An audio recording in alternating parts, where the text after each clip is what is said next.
Sin seguridad no hay negocio sostenible. Lo primero que tenemos que brindarle a nuestros clientes o potenciales clientes o partes interesadas es seguridad. Sin eso no podemos arrancar. Bienvenido al podcast de Get In Motion Entrepreneurs, un espacio para el desarrollo de pequeños negocios. En este programa podrás encontrar lo que tu negocio necesita.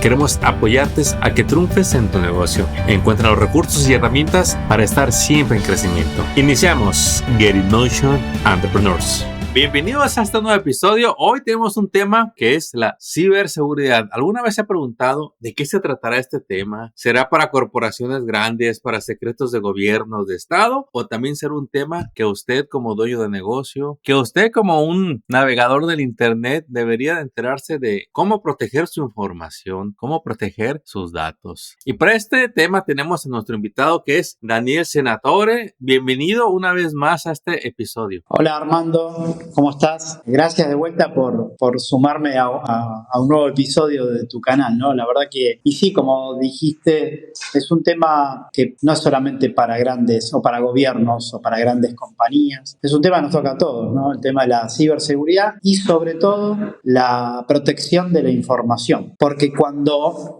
uno comenta sobre ciberseguridad, enseguida la mente, ¿qué hace? Nos vamos a la tecnología, nos vamos a que esto necesitamos ser tecnológicos o necesitamos ser, llamemos nerds, para darnos cuenta que la ciberseguridad nos puede afectar. Y en realidad, el trasfondo de la ciberseguridad, lo más importante es cómo vamos a hacer para proteger la información, cómo vamos a hacer para proteger la privacidad de los datos. Tantas veces que cualquiera de nosotros va a hacer una transacción online y lo primero que estás haciendo es poniendo tus datos personales. Mínimo, tu nombre, tu apellido, tu ID, tus datos de medios de pago, tu tarjeta de crédito, tu dirección postal, tu teléfono, o sea, todos datos personales. Y eso lo hacemos a diario. Nada más que a veces nos damos cuenta de que como el mundo gira muy velozmente, es más fácil comprar por internet, me lo traen en la puerta de casa, pero mis datos ¿dónde están? Así es. ¿Quién los tiene? ¿Cómo los usa? Entonces creo que el punto central es hablar de la protección de la información, la privacidad de los datos y obviamente la ciberseguridad. ¿Por qué? Porque el delincuente está a la orden todo el día, está preparado, sí, está entrenado, sí, para poder empezar a meterse y tratar de vulnerar, lastimar y buscar esa información para después poder hacer daño. Y mire, este tema va evolucionando, cada vez nos hacemos más partícipes de la ciberseguridad. 20, 30 años atrás era, cuiden los documentos, cuiden los impresos, que no les saquen copia, de aquí no sale nada. Hoy en día, pues nos las pasamos compartiendo nuestra información de todo, con las redes sociales, con los teléfonos. Estas compañías saben literalmente todo nuestro comportamiento. Y pues crece la pregunta, ¿verdad? ¿Dónde está mi información? ¿Qué mal uso lo pueden dar? Daniel, ¿cuáles serían los primeros puntos que debemos de considerar nosotros como usuarios, como dueños de negocios en este tema? ¿Qué nos vas a compartir el día de hoy? Mira, para no caer en principio, para no caer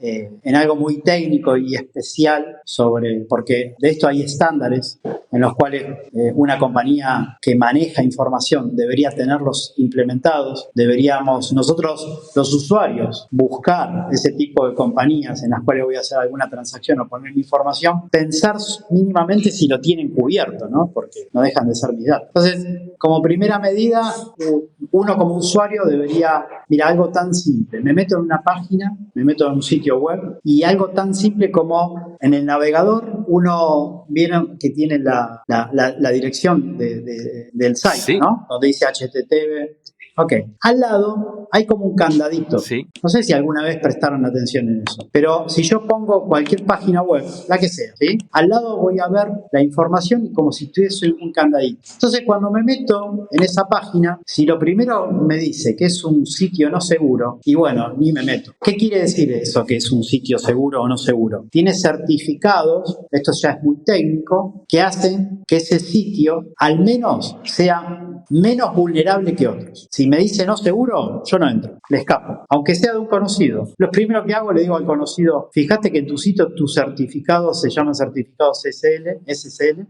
están vencidos, renovarlos, mínimo. Eso es algo simple, ni siquiera tiene un costo para la empresa. Los tiene que renovar, los tiene que mantener actualizados. Porque lo primero que nosotros tenemos que hacer, y esto sí va para los emprendedores, ¿no? Para cualquier tipo de compañía. Si yo estoy mostrando mis productos o mis servicios en un sitio web, y mínimo tiene que dar seguridad. Y si ya arrancamos que mi sitio web no es seguro, y bueno, yo como usuario o comprador de ese producto, digo, si ya no lo demuestran con un sitio web que no es seguro, y el resto, ¿qué puede llegar a pasar? Entonces, creo el primer punto, considerar eso. El segundo punto, para los usuarios normales, que somos nosotros de cualquier billetera virtual, cualquier app o aplicación que nos descarguemos en el celular, bueno, mínimo que nuestro celular tenga la doble autentificación, que es en 2 pasos. No solamente la clave, sino también otro medio de seguridad que, si en el caso que el ciberdelincuente se meta y quiera robar la primera parte de mi información, mi primer clave, que el segundo factor de autenticidad no lo tenga. Que a veces puede ser un Face ID, a veces puede ser una huella, a veces puede ser un código, un segundo código, o un envío a un correo para que me dé un código y yo pueda cargar. El doble factor de autenticidad es fundamental, que nosotros decimos en esta materia, vamos a mitigar el riesgo. Sí. No es que lo vamos a eliminar, lo vamos a mitigar. Y hay una frase que a mí me gusta mucho decirlo, que es: en el mundo de la tecnología, en el mundo de la seguridad de la información, hay 2 tipos de compañías. Una es la que fue hackeada y la segunda compañía es la que todavía no sabe que fue hackeada. Wow. Entonces, todos somos propensos a tener un riesgo de un ataque, de vulnerabilidad. El tema es qué hacemos con eso, cómo logramos ya mitigar esos riesgos. Y ese segundo punto Entonces, que compartes, ya lo hemos visto muchos, te lo ofrecen las redes sociales, te lo ofrece el acceso a tu banco, te lo ofrece el servicio a las compañías de hotelería, de servicios que uno ve, que le dicen, quiere activar el segundo paso de seguridad, donde, como mencionas, es recibir un texto, recibir una llamada, usar una tercera aplicación para validar que somos los dueños de esa cuenta y legítimamente vamos a accesar a nuestros datos. Y si no tiene usted ese segundo paso, no puede accesar. El primero fue el que decías, de que todos los sitios web tienen la opción de poner ese candado de seguridad, que si no lo tiene, el mismo navegador le va a decir, este sitio no tiene el candado de seguridad, accésalo bajo su propio riesgo. Correcto. ¿Cuál sería el siguiente punto que nos vas a compartir, Daniel? Bien, eso es como para cualquier persona que pueda interactuar. Hoy todos interactuamos algo a través de un móvil o a través de un ordenador. Entonces, en primero, pensemos eso. Segundo punto, ya cuando en una página o en una aplicación yo tengo que cargar mis datos personales, ya sea para recibir un newsletter, ya sea para ordenar un producto o un servicio y pagarlo, que haya una transacción, eso es más complejo, porque si hay una transacción, voy a poder tener pérdida económica. Mismo tendría que buscar en esa aplicación o en ese sitio web cuál es la política de privacidad de datos que tiene esa aplicación o ese sitio web. Que si ustedes van, habitualmente está al final de todo. La compañía debería, si es una compañía, un ejemplo, una fintech o una compañía donde hay transacción económica, monetaria, mínimo tendría que haber protección de privacidad de datos. Que es una política que la compañía escribe y es una garantía que nosotros tenemos que en el caso que nuestros datos se vean afectados, yo pueda hacer un reclamo a esa compañía. Y a veces uno dice, pero esto es normal. Sí, es normal, pero ojo que no en todos los casos vemos esa política de privacidad de datos. Algo tan simple que la compañía debería realizar y ponernos a disposición para que cualquier persona pueda acceder y leerla. Y una vez, ¿pero qué pasa? Vos imaginate, Armando, que vos vas a comprar algo y no te vas a poner a leer todo. Compras, no sé, acá, por ejemplo, en Argentina, tenemos algunos medios de compras así online, ¿sí? Muy conocida la marca, y uno compra porque es como todo el mundo compra. ¿Por qué no puedo comprar? O, por ejemplo, no sé, son varias, ¿no? Mercado Libre, Amazon, ¿sí? Bueno, ahora hay una tienda china que se llama Temu. O sea, hay como un montón de aplicaciones donde yo voy a poner mis datos, voy a comprar, es una transacción, y te puedo asegurar que más del 70-80% de las personas no leemos esas políticas de privacidad. No las leemos. Y es un error gravísimo, porque el problema cuando nos veamos que tengamos un gasto en la tarjeta de crédito que no lo hicimos nosotros o empiezan a aparecer gastos, ahí nos empezamos a ocupar. Así que el segundo o tercer punto a tener en cuenta es, tenemos que instruirnos un poquito más en qué buscar en estos sitios, como para que nosotros nos quedemos tranquilos. Correcto. Eso desde el lado del usuario, ¿no? Del lado del usuario. Ahora, ya entrando del lado del emprendedor, del lado de la compañía, mínimo, nosotros lo que decimos es, si ustedes quieren dar seguridad a su comunidad, a su público, a sus potenciales clientes o a sus propios clientes, en principio necesitan hacer lo que nosotros llamamos un inventario de activos de la información. ¿Qué es eso?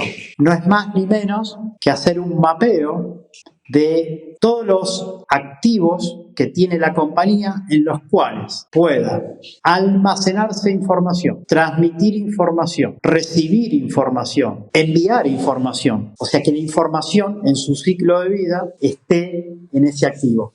Algo muy simple y lo vamos a reconocer todos rápidamente. Un activo puede ser una laptop. Otro activo puede ser, hoy se usa mucho en las compañías, no tanto los servidores físicos donde se almacena información. Hay muchos servidores en la nube, muchos servidores cloud, Drive, OneDrive, SharePoint, donde almacenamos información y otros. Entonces, para nosotros esos son activos. Un medio, un móvil, es un activo de información. Yo guardo información ahí. Hasta puedo tener mi billetera, mi wallet, donde tengo mis tarjetas de crédito. O sea, ¿qué se pide entonces?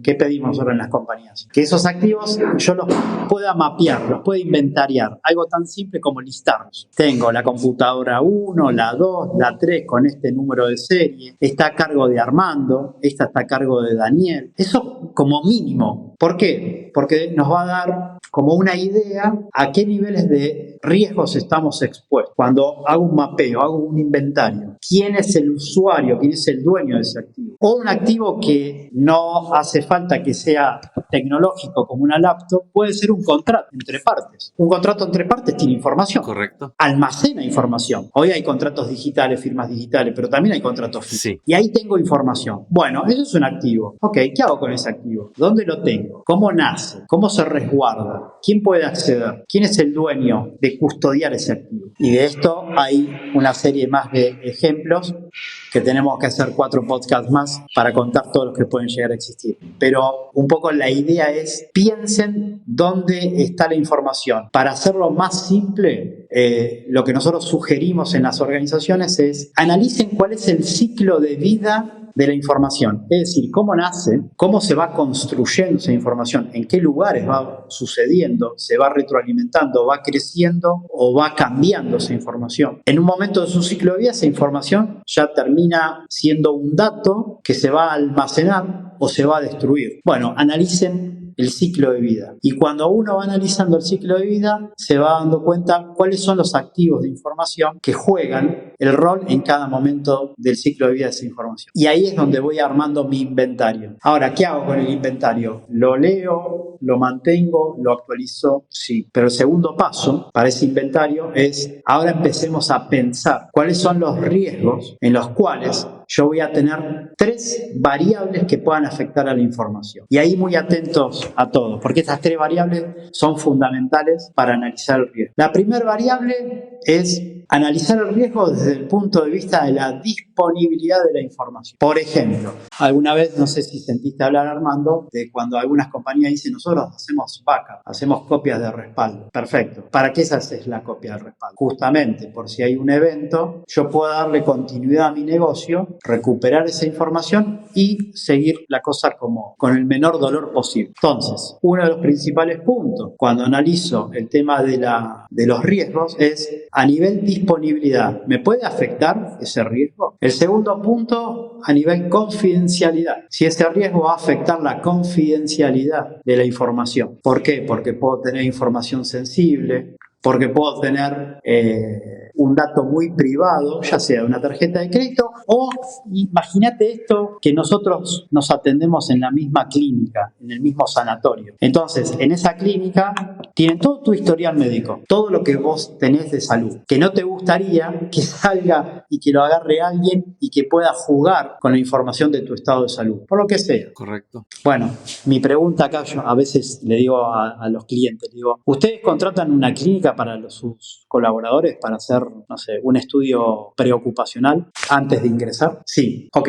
¿A esa clínica le fuiste a pedir una política de privacidad de datos? ¿Qué hacen con la historia clínica mía? ¿Cómo resguardan mi historia clínica? ¿Cualquier empleado de la clínica puede acceder a mi historia clínica o solamente el médico? No lo sé, hasta tanto no llegamos. Bueno, ahí es un primer punto para empezar a pensar qué hacemos también. Por eso cuando hablamos del ciclo de vida de la información, digo, la información en algún lado llega a otras partes que no es solamente la compañía, llega a proveedores. Por eso es muy importante mapear y ver los diferentes activos que puedan tener información, sean propios o de terceros, pero que pueda afectar justamente a la información que nosotros queremos resguardar. Entonces, hablamos de 3 variables, estábamos hablando de en principio, inventario de activos, con eso me doy vuelta y analizo riesgos, los riesgos con 3 miradas: disponibilidad, confidencialidad, ¿sí? Y en función de esa confidencialidad es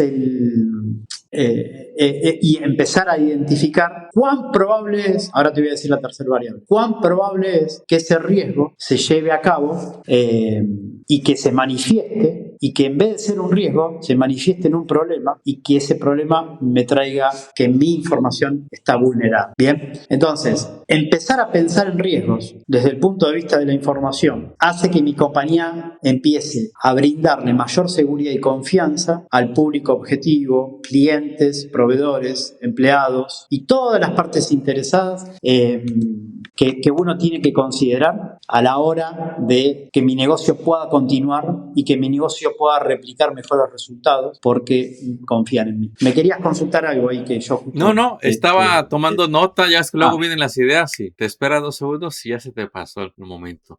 Bien. Viendo todo esto, ¿cómo acabes? A la misma vez que la nueva era informática, la era de la información, nos facilita las operaciones, también hay que aumentar los sistemas, todos los sistemas que has comentado de seguridad para proteger la información de la empresa, de los clientes, de los servicios, del historial. Y le quiero compartir que este tema de ciberseguridad hasta es una carrera, así como alguien estudia para contador, para ingeniero, para licenciado, para arquitecto. También ya hay especialidades en ciberseguridad, hay departamentos completos, hay agencias de gobierno y también usted como dueño de negocio, tarde que temprano, va a ocupar de alguien que es acá le decimos el IT. Exactamente. Ahora vamos a sacar un mito del IT manager. ¿Qué hace y qué no hace? O del CISO.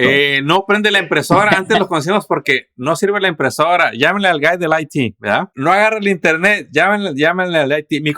Mi computadora está lenta. Tengo un virus. Llámale al de IT. Hoy en día ese IT, vamos a decir que su papel se ha expandido y ha tomado una importancia más relevante que la que tenía el pasado. Platícanos de esta persona, Daniel. Sí. En principio, a veces se conoce como, muy burdamente, lo conocen como las personas de sistemas, sí. Los chicos de sistemas.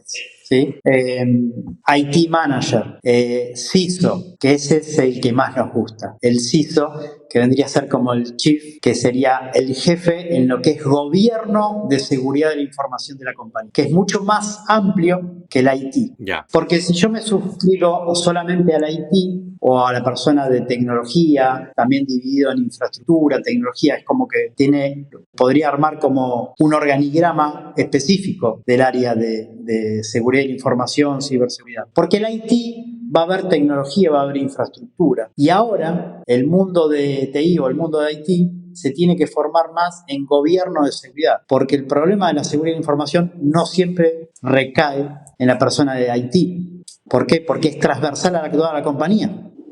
IT me va a dar la protección y los niveles de seguridad para definir perfiles de usuarios, nuevos usuarios en la compañía que puedan acceder a diferentes tipos de información. Va a hacer que la tecnología esté disponible, segura, confiable, pero después necesitamos de las otras áreas. ¿Por qué? Porque más del 90% de los ciberataques y de los riesgos en seguridad de la información están dados por las personas, cualquier persona. Si nosotros dos, la gente de IT o nuestros chicos de sistemas, tienen todo bajo gobierno, vos tenés la doble autentificación, te dijeron el tipo de clave que tenés que crear, que tiene que tener 12 caracteres, dos caracteres numéricos, un carácter especial, eso está definido en la política. Y los chicos de IT nos auditan, nos gobiernan por eso. Ahora, Armando, vos estás en un aeropuerto, vos Armando, no sos de IT, o en un café, ni siquiera en un aeropuerto, en un café, estás con unos amigos y dice, pucha, lo primero que pedís, ¿qué es? Además del café, el Wi-Fi. Y estás con...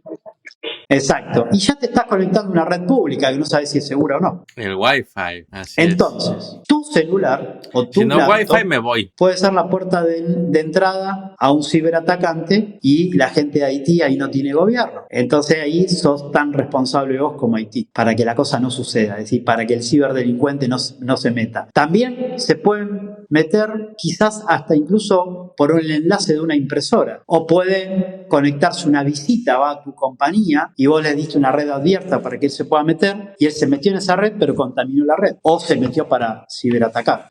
Entonces, IT están hoy día, requieren mucho más información, requieren mucho más conocimiento, requieren mucho más docencia a nivel transversal dentro de la compañía.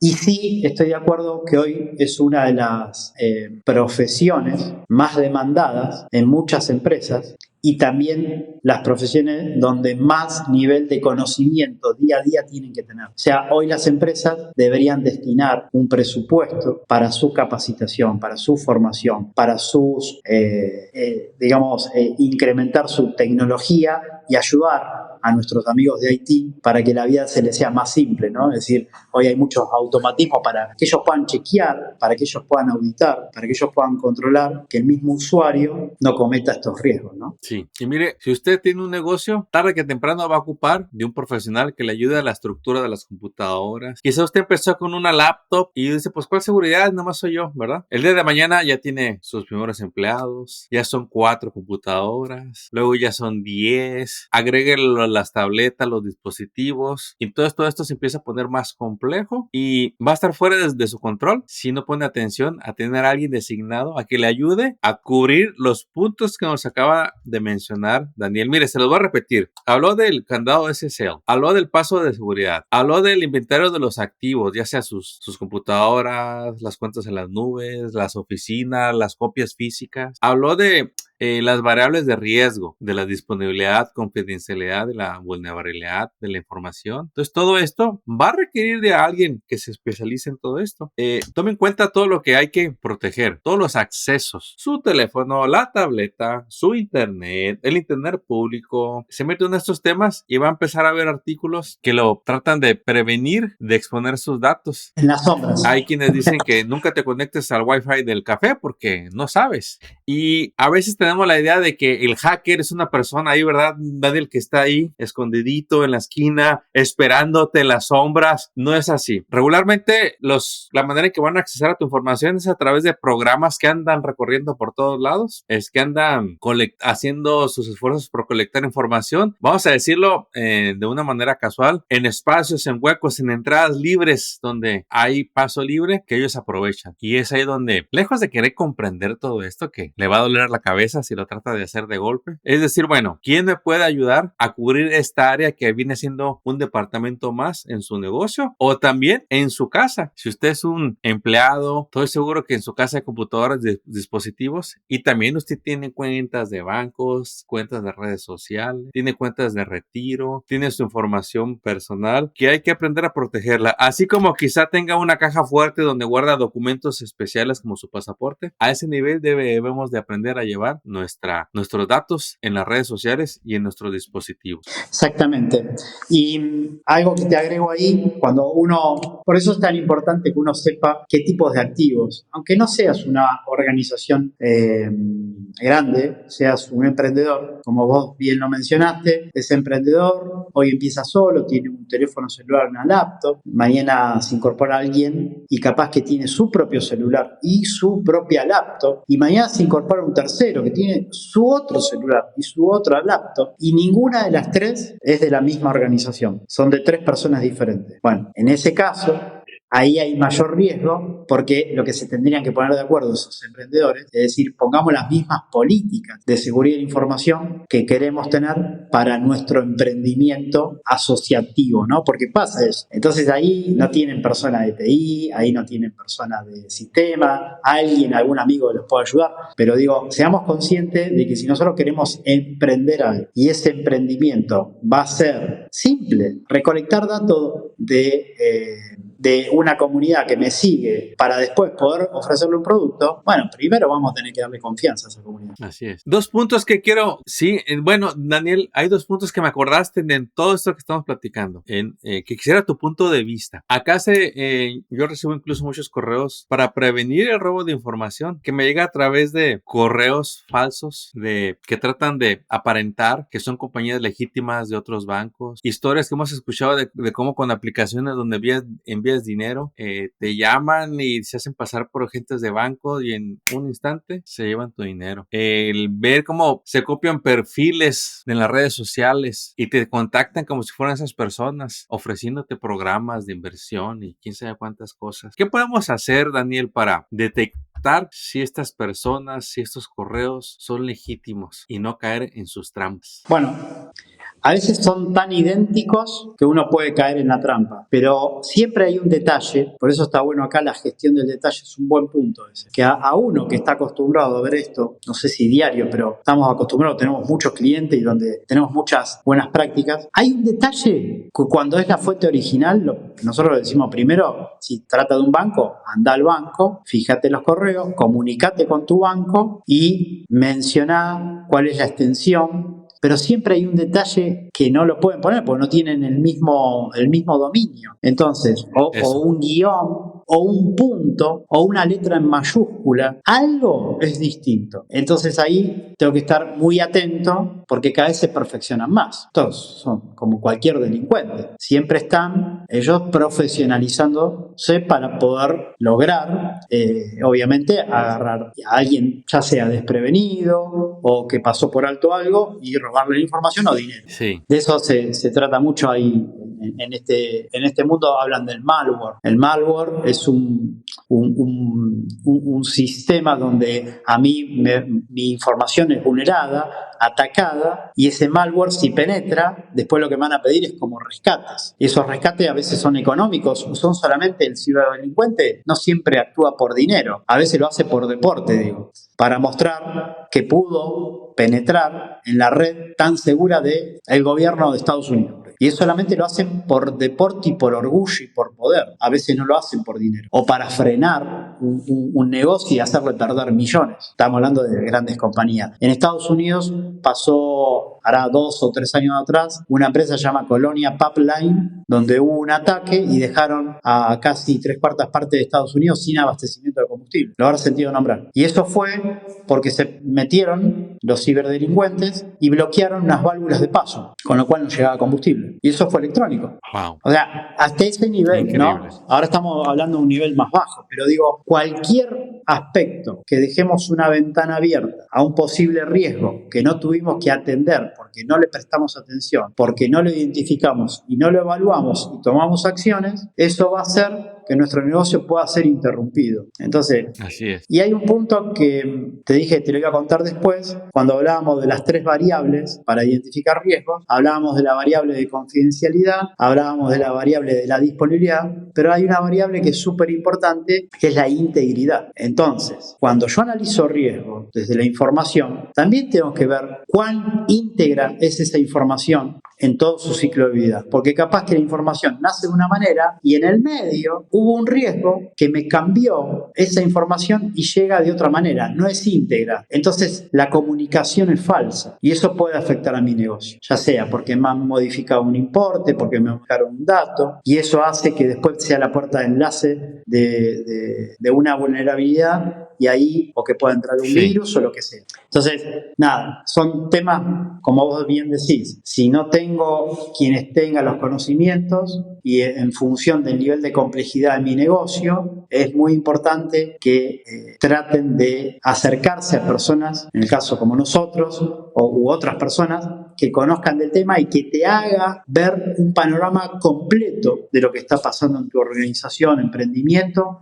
o inclusive yo a mi familia los vuelvo locos, doble factor, no bajen de WhatsApp. Inclusive te cuento una experiencia, mi hijo teniendo todo eso vendió un producto por Marketplace de Meta y la persona le manda el comprobante de pago y le dijo en 24 horas está acreditado. Y era todo perfecto. Claro, hoy vas a un Canva, a un Photoshop, lo ordenás como si fuese real. El comprobante del banco le mandó todo. ¿Qué hizo este muchacho? Vino el mensajero a retirar el producto y se lo dio. Y el dinero nunca llegó. Digo, pero no caíste en esa. Y bueno, y caes. A veces te agarran con las guardias bajas. Miren, yo les digo, a veces parece que es un juego más de emociones que otra cosa, porque nos surge, no revisamos. Nos asustan, no revisamos. Nos avientan un cuento y no la creemos. Y es ahí donde uno tiene que estar literalmente sin emociones, serio, y aprender a desarrollar esa mentalidad de decir, a ver, ¿cómo verifico esto? Es más, si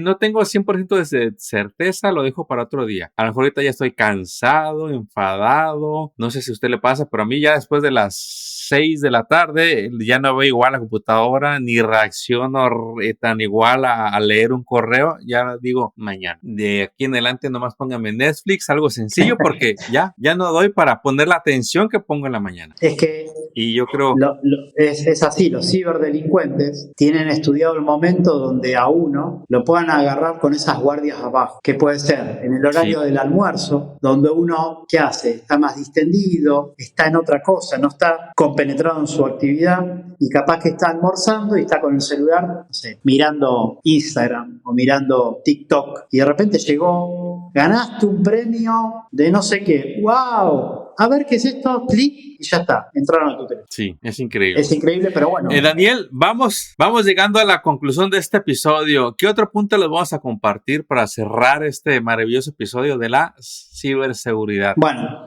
a ver, para el mundo empresario, para el mundo emprendedor, sepan que hay un estándar que es muy conocido y es el estándar, digamos, por excelencia, que trata este tema. Aunque uno quiera certificar ese estándar o no, es un buen punto a considerar para tener unas buenas prácticas dentro de mi organización de emprendimiento. Ese estándar es la ISO 27001, es ISO IEC 27001, es un estándar se llama Sistema de Gestión para la Seguridad de la Información, la Ciberseguridad y la Protección de la Privacidad de los Datos. Y es un estándar que fue modificado en el año 2022, bastante reciente. ¿Qué trata ese estándar? Justamente casi todo lo que hablamos, pero ya pensándolo desde el punto de vista del gobierno de la seguridad de la información en cualquier tipo de compañía, pequeña, mediana, grande, de gobierno, privada, cualquier compañía podría aplicar y usar esos estándares como para entender y definir los mínimos requisitos de seguridad que debería considerar en mi organización. Y yo le llamo, es un estándar que obviamente usamos mucho en nuestros clientes, los hicimos certificar y demás, pero es un estándar que tiene un complemento que en este caso no te dice, como en la mayoría de los estándares ISO, el debe nada más. La organización debe tal cosa, sino también acá hay el cómo. ¿Por qué? Sí. Porque hay una parte que se llama anexo, que hay 93 diferentes controles que la organización debe considerar para ser de alguna manera más segura en cuanto a la información que maneja, a los datos y demás. Y mire, si usted logra que su negocio obtenga esa certificación ISO, usted va a destacar de la competencia al ofrecer una seguridad que ellos no ofrecen, y ese puede ser el plus que le haga que su negocio crezca, que lleguen nuevos clientes. Exactamente, porque incluso hoy ya hay mercados que te exigen a vos, compañía, que tengas ese estándar certificado, si no, no podés proveer de servicios y de productos. Entonces, ¿es complejo? Sí, pero una vez que uno domina ese estándar, no digo que estás 100% seguro, como dije la frase, acuérdense, hay compañías que fueron hackeadas y hay compañías que todavía no lo saben, todos estamos expuestos a riesgo. Lo que hace ese estándar nos da buenas prácticas y nos ayuda a mitigar los riesgos, bajarlos a un nivel de expresión que nos hace que estemos constantemente en entrenamiento y en gimnasia para que no nos ataquen. Esa es un poco la realidad. Sí. Y por último, ese estándar en los controles, hablamos de que tiene 93 controles y los tiene, fíjate vos, dividido en 4 temas. Un tema es temas organizacionales, lo que puede pasar en una organización, desde el área de recursos humanos al área de compras, adquisiciones, ingeniería, o sea, lo que pasa en la organización, bien transversal. Otro de los temas está dividido en nuestros controles en tecnológico, todo lo que gobierna el área de TI. Otro de los temas es personas, porque somos las que generamos a veces las puertas de enlace. Entonces,